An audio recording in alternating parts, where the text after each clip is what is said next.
It's been more than 2.5 years since the Fleet Street letter first predicted a nuclear power renaissance. Recently, that trend has well and truly taken off all around the world. But what is the best way for investors to profit?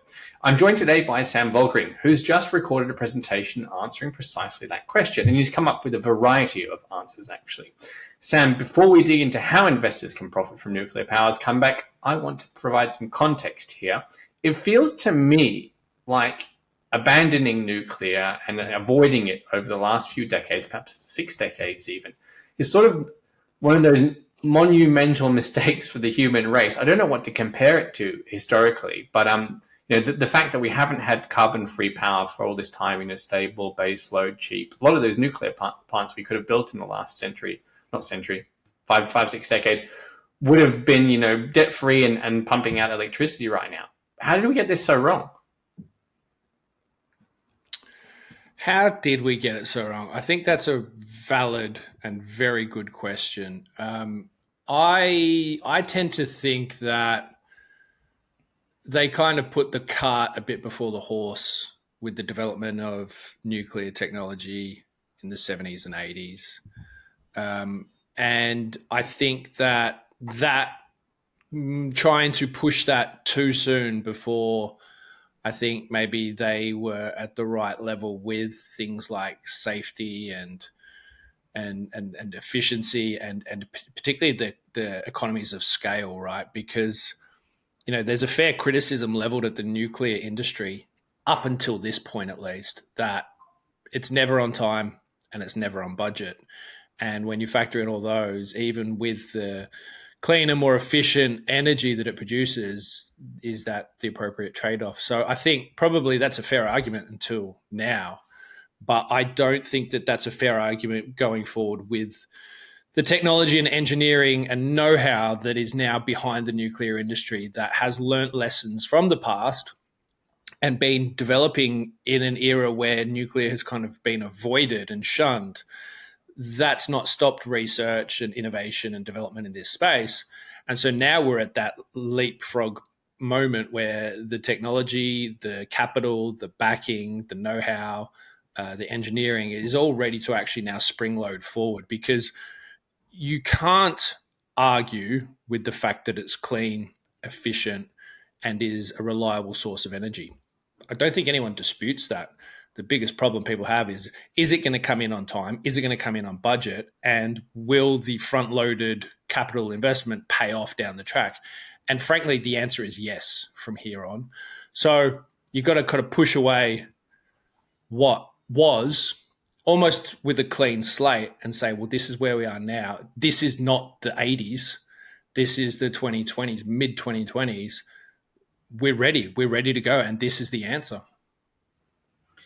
The thing that really held nuclear back, as far as I can tell, is the environmental movement. It was anti-nuclear is almost synonymous with being an environmentalist, and it seems to me that they are coming full circle now. That environmental protesters who are so extremely concerned with carbon emissions have come full circle back to nuclear, and discovered that their principal enemy, the public enemy number one of environmental protesters for the last 2 decades, is actually going to be their biggest ally in the next few decades. So perhaps the one thing that really held nuclear back is now going to become a massive tailwind for it, which should unlock a lot of the political will as well. Because, I don't fully buy your argument that it was about cost and safety and things like that. I think it was just a PR exercise, because lots of countries have operated, safely, cleanly, in cost-efficient ways all through that time period of the last few decades. It was just an environmentalist argument that was a bad idea, that doing that and continuing that was a bad idea, which has proven to be, at least according to our current crop of environmentalist protesters, precisely the wrong enemy to fight. Yeah, for sure. I mean, if you actually look at the risks of dying from a nuclear accident, or you look at the risks of a meltdown or anything like that, it's really one of the safest forms of energy there are.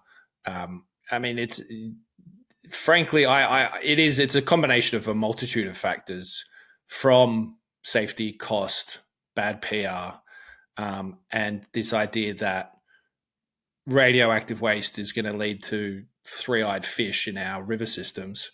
And it's just simply not how it works in that sense.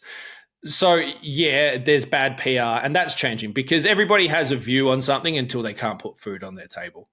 And I think that's really, again, one of the major tipping points as to why nuclear is factoring in such a discussion and an investment period right now, this renaissance period, because the energy does lead to will lead to lower costs, and that's that ends at the consumer level. If people are paying less for their energy, it's you can't disagree with that. And the fact that energy costs have skyrocketed in the last 5 years is a pretty good indicator as that there needs to be a fix to this problem.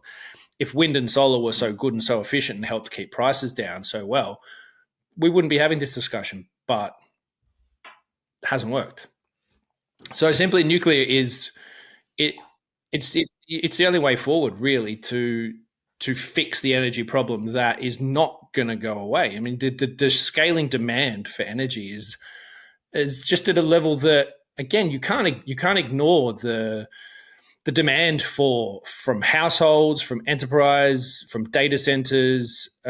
This is at its finest, most basic concept. This is a demand and supply story. We've got an insatiable and an increasing demand for energy, and we simply do not have enough supply to get it to an affordable cost without nuclear. Add nuclear into the mix, and things actually start to change. You've completely stolen my thunder for Monday's Fortune and Freedom, so let's quickly take the topic somewhere else. I just want to quickly actually mention that here in Japan, where I'm recording this, I'm in Japan for a few more weeks. They are quite annoyed about the fact that the whole world views the Fukushima nuclear disaster as a nuclear disaster because the whole world seems to have forgotten the earthquake and the tsunami side of things. They don't call it the Fukushima disaster in Japan. They call it the Tohoku earthquake and tsunami, because obviously the nuclear disaster was very minimal relative to the tsunami and the earthquake disaster. And I think that gap between how Japanese people perceive it and how the Western world perceives the Fukushima disaster is really illustrative to what's gone wrong for nuclear over the last few years. Because if we perceive nuclear meltdowns and disasters in the same way that Japanese people do, and by the way, they've got 13 nuclear power plants getting ready for restarts right now, all of this energy disaster stuff would just be sort of dismissed as just fear-mongering. But let's move on. How much of a role has the AI power boom, the data center boom, played in the revival of nuclear over the last few years? I think it's played a massive part in its revival into the mainstream media this year, because you've got the world's biggest, most cashed up companies, Amazon, Google, Microsoft, spending up big on data centers. And, they're in the process of what Jensen Huang, the CEO of NVIDIA, calls the modernization of data centers and moving them into a new era where they are integrating and upgrading all of their infrastructure to deal with what appears to be an infinite scale of AI technology coming into data centers, which is also the cloud. And so that requires an immense amount of energy. And so Amazon bought a data center, the Cumulus data center from Talon Energy back in March. They spent $650 million on this thing with a power purchase agreement to take, I was going to swear for a second, a lot of power from that data center, from the nuclear plant that sits alongside the data center to power it. And then obviously the big thing in September was Microsoft doing a power purchase agreement with Constellation Energy, which effectively restarts the 3 Mile Island Unit 1 nuclear plant, which was the site of a partial meltdown of their Unit 2 reactor back in the 70s. So, that captures the attention because people hear 3 Mile Island and they think, nuclear accident. What they don't know is there's two very separate reactors. The reactor that did melt down is decommissioned and shut down. But the Unit 1 reactor, which is perfectly fine and operational, is coming back online. And like you say, Japan's bringing back 13. I actually thought it was more than that, but there's more in the works. The US are bringing back online the Palisades nuclear plant and the 3 Mile Island one with Microsoft and Constellation. These are the two that are known. I think a climate advisor to the White House has said there are 2 more. They haven't named which ones, but there are 2 more in the works. So that's 4 that we know of in the US that are coming back online, in addition to still the progress still on nuclear plants being built in the US, in Europe, in the UK, in Asia. And so, again, the money's coming here, and it's definitely being driven now heavily by the need for data centers to access energy much cheaper and closer to the source. And so they're going to look to buy more data centers. They call it co-location, where you've got a nuclear plant and you've got a data center, and you basically have that data center pulling all the energy from that nuclear plant. So it is, I think nuclear is definitely one of those things that was going to come regardless. And now with the desperate need for data centers to have a lot of power, but importantly, and again, this is important to note, I think it was earlier this year, I think Google said that since 2019, their carbon emissions were up like 40 something percent. Microsoft as well, since 2020, their carbon emissions were up about, I think, 38 or 35% or something like that. Either way, significant increases in their carbon output. And these companies can't have that. So they need to knock that on the head. And they know that with their AI in the data center and AI in the cloud that they're building out at a rapid rate of knots, that's only going to increase unless they get nuclear power into the mix, because it is carbon free and it is clean. So as I say, Amazon and Google and Microsoft, these 3 control the internet and the cloud. They have the biggest, most powerful. Chuck Meta into the mix. They're the biggest, most powerful data centers in the world, and they're upgrading them, and they're spending hundreds of billions of dollars to get this AI future into the mix. And it's going to require nuclear power to cap and knock on the head their carbon emissions. If that alone is the sole reason to be investing in nuclear, that's one of the best reasons I think you could possibly imagine. The nuclear boom is so well underway now that there's divisions within the sort of pro-nuclear community. There's this division that's come about between small modular reactors, SMRs, and large-scale nuclear. The 2 camps are fighting it out on Twitter and Facebook and wherever else, on chat forums.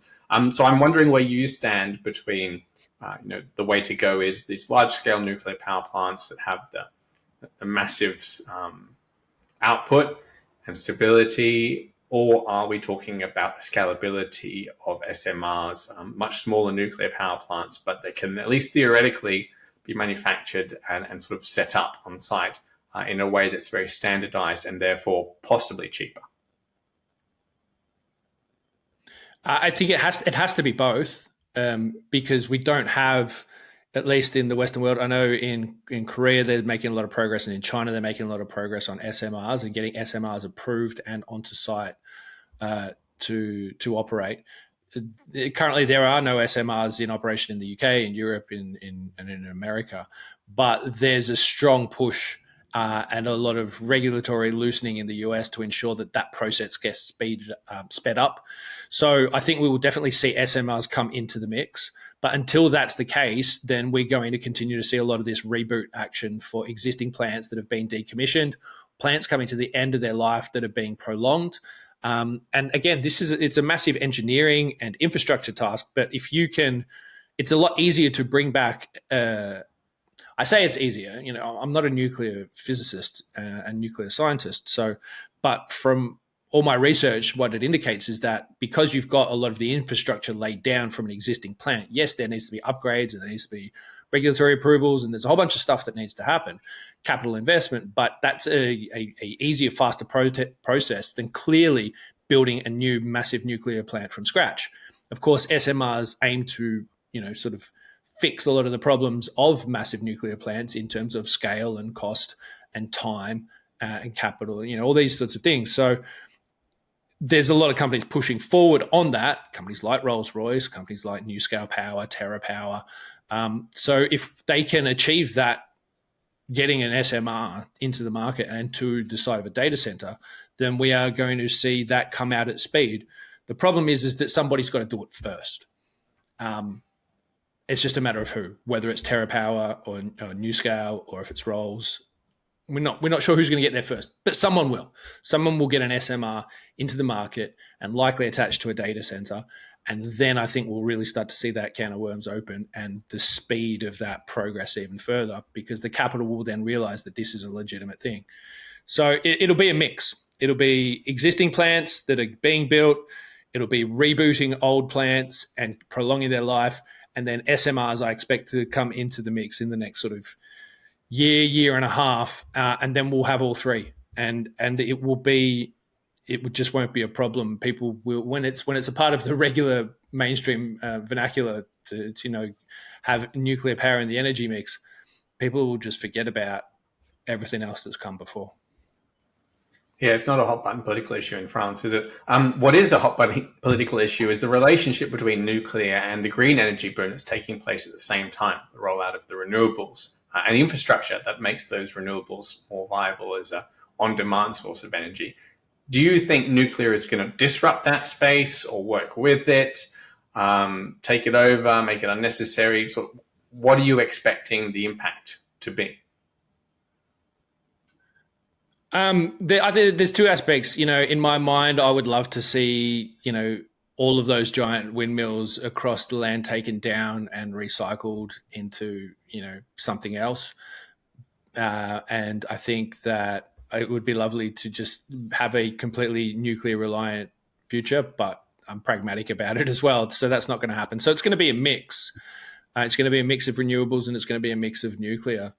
I don't think there's two ways around that. I think it's absolutely just going to be nuclear adding to what the energy mix is that we currently have. Dare I say, I still think that coal's going to play an important factor in the energy mix longer term. But anyway, it is no panacea. It's not the be all and end all, but it is a significant change in how we get energy and the energy mix that we're going to have forever, effectively. The good thing is that I think investing in it now and not waiting another 5 and 10 years is, the moment. The moment is now, because clearly things are changing and they're changing fast. Yeah, it sounds like from what you said earlier that you expect energy demand to be so large that all those renewables might actually, we might actually need all of that energy at peak production and low demand times, just because the overall growth in how much energy there will be demanded, and therefore how much more energy we'll need to supply. It might all work out. We might not need to have one sector replace another, which is the theme of Monday's Fortune and Freedom, as I said earlier. It seems to me that nuclear is now the only democratically sort of viable option for governments to turn to, given that the Labour government in the UK, for example, is trying to work out how to pay households and businesses to not use electricity to avoid a blackout. This doesn't seem sustainable in a modern economy, let alone one that's going to grow and advance. Do you think the electorate is going to demand this change, or do you think it's just an industrial, inherent, obvious sequence of events given how much energy we need? Or where's the impetus for change going to come from? I think the push comes from industry, because they have more power and weight with the government than the constituents do. You'd like to think that politicians listen to their constituents and act on that, but they don't. They act on what's going to be good economically for themselves, and I guess mainly just for themselves. So I think it's definitely a push factor from industry, and that it's supported by people, because again, when you're choosing between heating the house and putting food on the table, that's not a situation that citizens should be in. So there's definitely a push factor coming from that as well. So I think it's forces converged, but I think the bigger sway and the more powerful movement comes from industry for sure. Yeah, it's quite terrifying to me to think of households in the UK, so the parents telling their kids, we can't do whatever it is that uses electricity today because we need the money from the government that pays us to not use electricity right now. It's just, it's a form of energy poverty that's just, there's something perverse about it. It's truly bizarre. And I'm sure it will create a lot of supporters for nuclear energy. Let's turn to how to profit from all of these changes. What are you focusing on? Because there's obviously the construction of these things, there's the owners of the nuclear power plants, there's uranium, which is the fuel they use, there's the waste side. What are you focusing on? To be fair, it's kind of all of the above, right? Because you're talking about massive infrastructure projects here. So, there's a lot of things that need to go into just the construction of a nuclear plant or to bring one back online. And so that's engineering services, that's basic building supplies, it is metals and materials, it is the fuel like uranium. It's the process of enriching that uranium and taking it from what is dug out of the dirt to actually a nuclear source of energy. That's a really interesting one and something that we've had a big focus on, mainly because that process of enriching uranium has typically been Russian dominated, and the US in particular has realized that that is not viable for them to have a nuclear future, to be reliant on Russia to enrich their nuclear energy. So bringing that processing onshore back into the domestic market, and Britain and the UK obviously is really focusing on that as well. This idea of enriching uranium, because they can get uranium from friendly countries like Australia, plenty of uranium in Australia. There are issues in other regions like Kazakhstan around uranium potentially. So, they can get it. They can get the source material, but to enrich it, that needs to be done domestically to ensure security of supply. And so that's a really interesting area that we've looked at in great detail. But then also the technology side of it, who is bringing these reactors back online? Who is building and creating the SMRs that are going to be used at, on site, these co-location sites of data center and nuclear technology? So, there's only a handful of companies that are doing this and are far enough along that they could be the winner in this race to develop and get a commercial SMR into the market in the Western world. So it's technology, it's fuel, it's metals, material, and it's an infrastructure story too. So there's a lot of ways to play it. We've taken a few different tacks to it to, I think, cover the entire region of opportunities of those that I've just mentioned. Yeah, so tell us about the presentation you've just recorded. As I understand it, focuses on 3 different opportunities, but I haven't seen the full presentation yet. That's how new it is. And I haven't seen the reports backing that presentation. So what can you tell us here? More or less what I was just saying is that, with Amazon going out and buying Talon Energy's Cumulus data center, which is co-located with a nuclear energy site, Microsoft and their deal with Constellation in terms of rebooting the 3 Mile Island Unit 1 reactor. This is all specifically for AI and for their data center growth. This is opening up a massive flow of capital, and a lot of that capital is coming from, the big tech companies, Google, Amazon, Microsoft, Meta, but a lot of it is also now starting to filter out into smaller companies, and a lot of that capital is moving into the space saying, oh, hang on, clearly this nuclear thing is going to be significant. It's not going away. And the groundswell behind it now is enough that this is a really good place to park capital. And that's coming from VC funds. That's coming from big fund managers, big instos that are, loaded up with cash ready to mobilize. So it's certainly one of those areas where I think if you follow the money and you can understand where it's moving and what pockets it's moving into, there's massive opportunities. And that's why, we've put out this broadcast, while we've got some special reports that look at the fuel side of things, the enriching the uranium side of things, the technology and the SMR side of things, and what I consider to be the best plays in those lanes to benefit from this nuclear renaissance, because it's a genuine nuclear renaissance that is going to be a core fundamental part of our world forever. This is the tipping point where nuclear is not a dirty word anymore. It is the the source of energy that we need and must have for the rest of our lives. Yeah, but I think what you've re-emphasized there is that you do need to be a bit more careful about where within the sector you invest to try and figure out which companies really are going to capture these gains, because it's quite, the ideas become more and more obvious over time, and now it's a question of, well, which companies are actually going to harness that over the next few years. So to find out what those companies are, according to Sam Volkering, you can click on a link below this video. It should be in the description somewhere, assuming we've got it already and put together by the time this video is posted. That's how new things are. I hope you enjoy Sam's presentation, and if you've enjoyed this video, please do subscribe to our YouTube channel. Thanks for watching.